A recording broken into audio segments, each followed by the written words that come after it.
What's going on, guys, and welcome to another episode of the Zach Perner podcast. You probably noticed I'm using a different camera style this time, literally because 5 minutes ago I was filming and smashed that lens on the floor. So yeah, if you're watching this, I smashed it. Here's what it looked like before it went to shit. I wouldn't give someone this strict of a diet unless they specifically ask for it, because there's... Fuck! And I still have glass on my feet, but I came down here to film, so I'm filming and recording. So if you're listening to this also, maybe check the video out because it hurts. It hurt my feelings. Topic for today, guys. I want to talk about the secret to getting better at content. Now, when I say secret, you may know this, you may know these tips. It may seem common sense, or it might seem like, okay, that kind of makes sense, but it's about how you use it. And it's about whether or not you actually apply the stuff, because knowing it is half the battle, but actually applying these things and internalizing it and going, okay, that kind of makes sense. I will actually try that, is it really shines. And also, this advice to you listening right now is going to be different to the advice to the next person listening, because the way you interpret it for your personality and who you are is going to be very different. And that's where the magic is as well. So I want to jump into these. It's probably about 5 tips, 5 key principles I want to go through. The first one makes the most sense, so I thought I would do it first, and that's practice. I think everyone has really, really high expectations of themselves when they start content, because content creation is so saturated in the point that everyone's trying to do it, so everyone feels like they have to be really good at it straight away. And I like to shift it back to when I started making videos that I didn't know. I mean, I just can't talk today. I literally smashed a camera lens, but I didn't know anything about how to use my equipment. I didn't know any equipment at all. I just was like doing what I thought was okay. And it was a piece of shit. Like, all my first videos were so bad. They were terrible because I didn't know what I was doing. And I knew that they were supposed to be like that. There wasn't this crazy expectation for me to be really, really good. I just thought, like, it's part of the journey, right? Like, you got to start and be terrible. So I was willing to put in the practice because my expectations were like minimal. Like, my outcome and my expectations were like on par. Sometimes my outcome was better. I went, oh wow, I actually did that better than I thought it was going to be. So that's really important to know, is that, like, you have to practice so many times to get good at something that you have to almost like put aside your expectations of what you think you're supposed to be, where you think you're supposed to be at, and dial it back to going, okay, well, what do I do today? And the thing that helped me a lot was when I started making YouTube videos, and I was a few in, I maybe posted 10 or so, or 15, and I met with Rob Lipset, who's like an OG fitness YouTuber, and I met with him in an expo, first time, and I was like, damn, this guy's killing it, he's famous. I didn't have any subscribers, maybe like 8K or whatever. Like, I mean, I was on my way, right? But I wasn't like in the industry. And he was really nice. I'm not sure if he thought we were just like talking as people in the similar industry, or I was a fan. I don't know, maybe I just was a fan, but I thought, this is so cool. And I asked him, like, man, what's your advice on growing on YouTube? Like, it's such a big question everyone always has on social media. Like, what's your advice? And he gave me some good advice. He actually gave me some good advice. It was along the lines of, just keep going, just practice, man, just keep practicing. I was like, okay, cool. And then because of that, I thought, I wonder how much he's done. So I looked at his video, I looked at his channel, and he had 300 videos maybe already. He had a lot of videos. And I was like, damn, this guy, no wonder why he's killing it. So I had like 10 or 15. So I was like, all right, when I hit 100 videos, I'm going to then do the analysis and compare, because I was comparing myself to an absolute king. And I was like, I don't want to compare myself to him yet. Let me wait till I do 100 videos. So that put me on a little side quest of doing 100 videos on YouTube. And this can all be done on Instagram, by the way, on Reels or TikTok or YouTube or whatever you want to do. But the same principle applies, is like that practice of setting yourself a goal of doing 100 videos, it distracts you from your false expectations of where you should be. And it stops you getting derailed and thinking, oh, well, I need to be at this level. I need to be this good. And it gets you focused on your next task, which is, well, you just got to shoot that video. And then in that, we don't want to shoot the same thing all the time. We want to try and make them a little bit better. So practice is such a broad, vague term that gets thrown out there. Like, oh, just do more, just practice. But let's break it down to what that actually looks like, right? Like, the practice is the process, which is focus on 100 pieces of content, right? And then also, let's try and make everyone just a little bit better. If you can make just every video 1% better, improve on one thing, you'll get a lot better. So a lot of the stuff I tell my students, my guys, is let's look at the first 5 pieces of content. Let's look at that. And let's think, what can you improve one thing? Could be the camera angles. It could be the editing, making it a bit tighter, making it more concise. Could be the storyline. Like, choose one, try and make it a little bit better. Over time, you'll get better in the filming process, because as you're editing, you'll go, oh, I kind of get it now. Maybe this would work better this way. I can't tell you to make the perfect video, because you need to try it and then see for yourself and then improve and iterate as you go.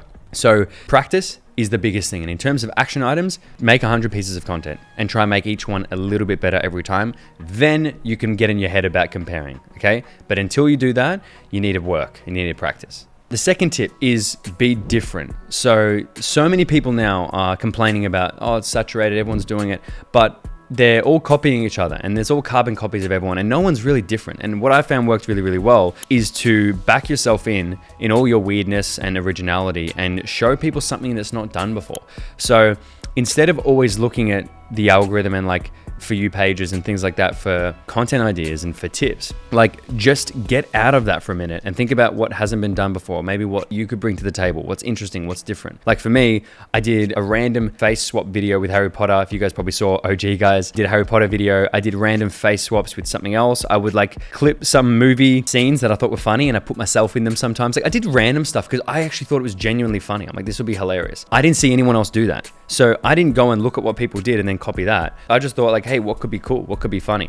Like when I started YouTube, I didn't even watch YouTube. I didn't know how that fucking worked. That's why I didn't watch vlogs. When I made vlogs, I didn't watch vlogs. My vlogs were different to everyone else's because I didn't know how to do them. And that was like, I guess, a good thing and a bad thing because like there was simple things that I could have done to make my editing better, but I just did my own style because like I didn't know anything else. And I think there's actually like a silver lining to that ignorance of like not getting easily influenced by other styles is that you can kind of carve your own out at some point because you, out of necessity, you just do what you think is right and what feels right and do what's fun. So be different. Don't feel like you guys have to be the same as everyone else. Just because something hasn't been done before, that's not a reason to not do it. That's actually a reason to jump in and do it because you haven't seen it done before. We don't always want to go with what's safe. Like the way to stand out is to be different. It's because people don't want to see the same thing they just saw. They want to see something that's different, right? So that's the highest chance of crushing it and building a unique personal brand is actually bringing something different to the table. And the third tip is kind of a spin-off of that, and it's to get creative. So really think about different ways of looking at the same thing. Think about a creative way of doing stuff. If you're filming something, try and film it in a creative way. Actually step into like a filmmaker's mindset. Don't just think, I'm not an influencer, I'm not a filmmaker, whatever. Like actually try to do some cool stuff. That's the way I found creativity and fun, was to try and challenge myself in filming and editing of doing things that I hadn't done before. And you just got to do it one baby step at a time. Like I'd look at some like YouTube tutorials sometimes of how to do this effect, or I'd try and just immerse myself in that filming, editing mindset. And I was such a beginner. I was so bad at it. But over time, you start to pick up skills. And then over time, at some point, you're like, actually, I'm pretty good at this thing. And I didn't think I was a very creative person until I started working on the skills of filming and editing. And then I thought, actually, this is like a cool creative outlet. And I got better at being creative. So I think when you're a brand new beginner, you don't have the tools to be creative because you don't have the execution. You don't have the means of how to do it. Whereas when you've like been doing it for a bit and you kind of have that basic competence of skills of like planning, shooting, editing, your creativity unlocks a bit more because you know how to attack stuff. You know what to do. It's like if you don't know how to shoot and edit, and you meet up with a videographer, you'll tell them you want all this crazy stuff. And they're like, that's not gonna work. Like that's not a thing. Whereas you don't know because you've never done it. So the tip on creativity is allow yourself to get better at the skills and then move more, like get more creative with it as well, and challenge yourself. Think, what can I do differently? How can I do something differently? And if you're just beginning, allow yourself to get a bit of confidence before you kind of go too crazy, but then always push it a little bit more and go, how can I be really different? Not only in the way that it's filmed, but maybe the idea. Maybe get mad creative with the idea, because I think the algorithm rewards creativity and it rewards originality. If you're copying everyone else, you're kind of drowning out in competition.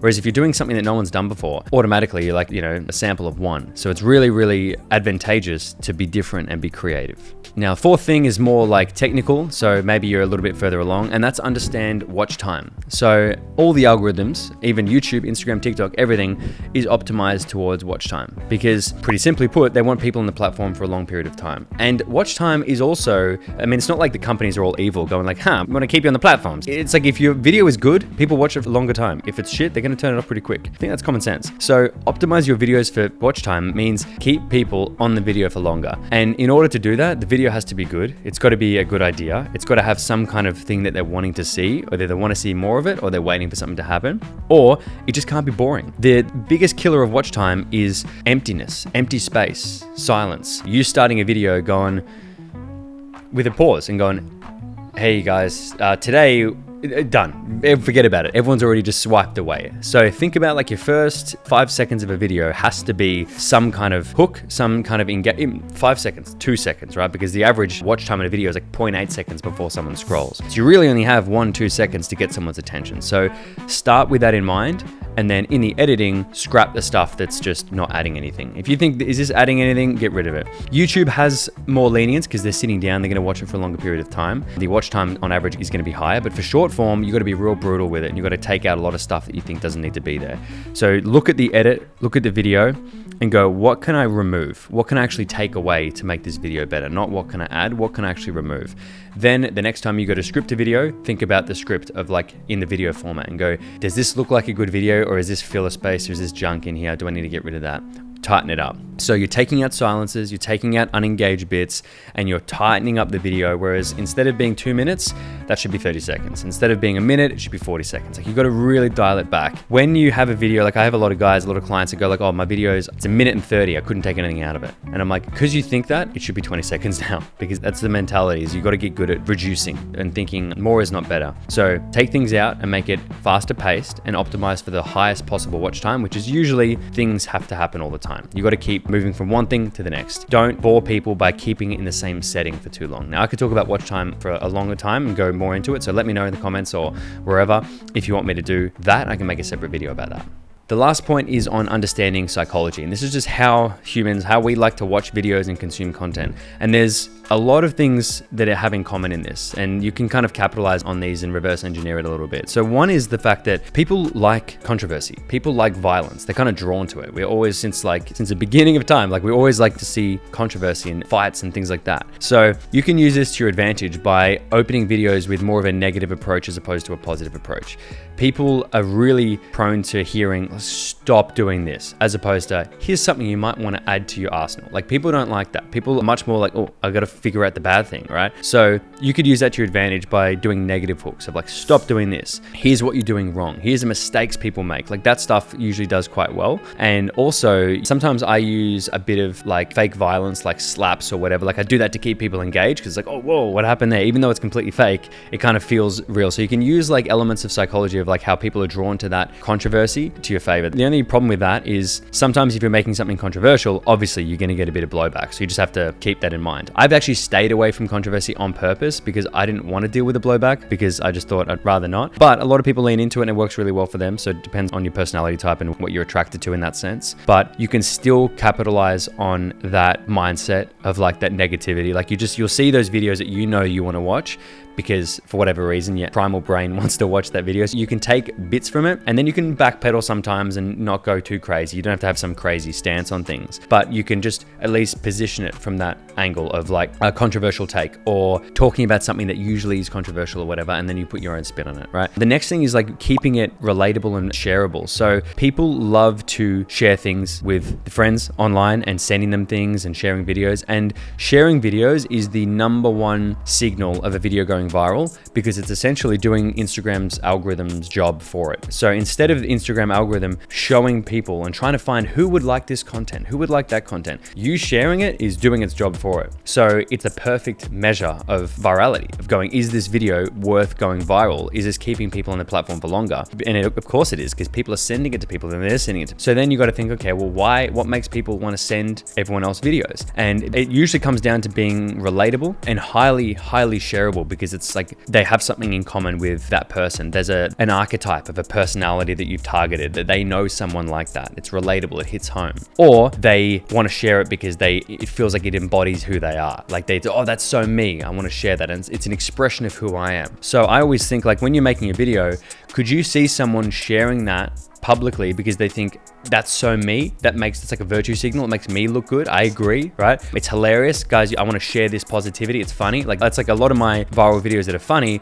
It's almost like, this is too funny, I got to share it. That's like an easy one. But some of them that aren't as funny, they're more just kind of maybe witty or whatever, are targeting things like maybe vegans or whatever, because people go, ha, vegan, and they might send it to someone who's like that, or who's like that. Not like it's a bad thing. They might send it to a vegan, or they might put it on their story because they're trying to virtue signal of like, haha, vegans suck, like that kind of mentality. It's all engineered. Like, I've done ones where it's like a boyfriend-girlfriend dynamic, because most people can relate to that and they'll send it to their partner. There's some where you got a friend who does certain thing, they'll send it to the friend. There's always like, people can think of someone they can relate that video to.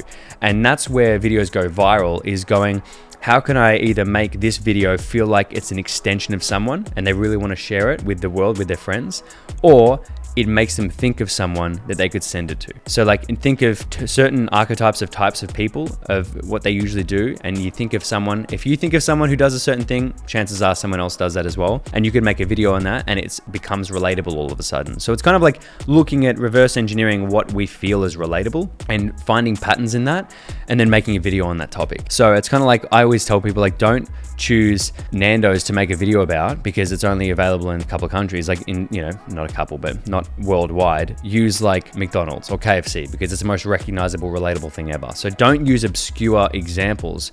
Use the common that everyone knows, because all of a sudden they can relate to it. So now they're interested. It's not like they think, oh, I love it, but at least you got their attention. Whereas if I opened a video with like, grabbed a Hungry Jack's and said something about Hungry Jack's, people probably don't even know what Hungry Jack's is in America. Like if I said Burger King, yeah, sure, but they're not as interested anymore. Whereas if I said something they resonate with, their ears prick up. Like, wait, I know what he's talking about. I'm going to listen to see if I get it. So keep it relatable, keep it relevant to like the masses, and keep it shareable. And just think, would someone share this? And then you can do that in the planning, you can do it in the editing, but really it's going to come down to it in the planning. So kind of going over as a wrap of everything, there's ways to go viral, but you guys need to focus on practice and just the system and just getting your reps in. Like it's like everything, you got to get your reps in, otherwise you're never going to get better. And give yourself time to get better at this stuff. Like don't be so hard on yourself to think I have to be good now. The time's going to go by either way. And it's just, if you're practicing now, later you're going to be thankful for it. If you're not practicing now because you're upset because you're not good enough, it's like being a baby and just crying about it. Like you may as well just do the thing now, do what you can, get better, put in the work, give it time. Look back later and be thankful. So if that helps, super glad. Hopefully it does. If you do want to do more content and online coaching stuff, like I coach people on that, so you can find all the links below at the Social Blueprint. It's what we do. You can check that out. And otherwise, I hope you guys enjoyed today. I'm going to go fix my camera lens and I'll see you in the next video or podcast.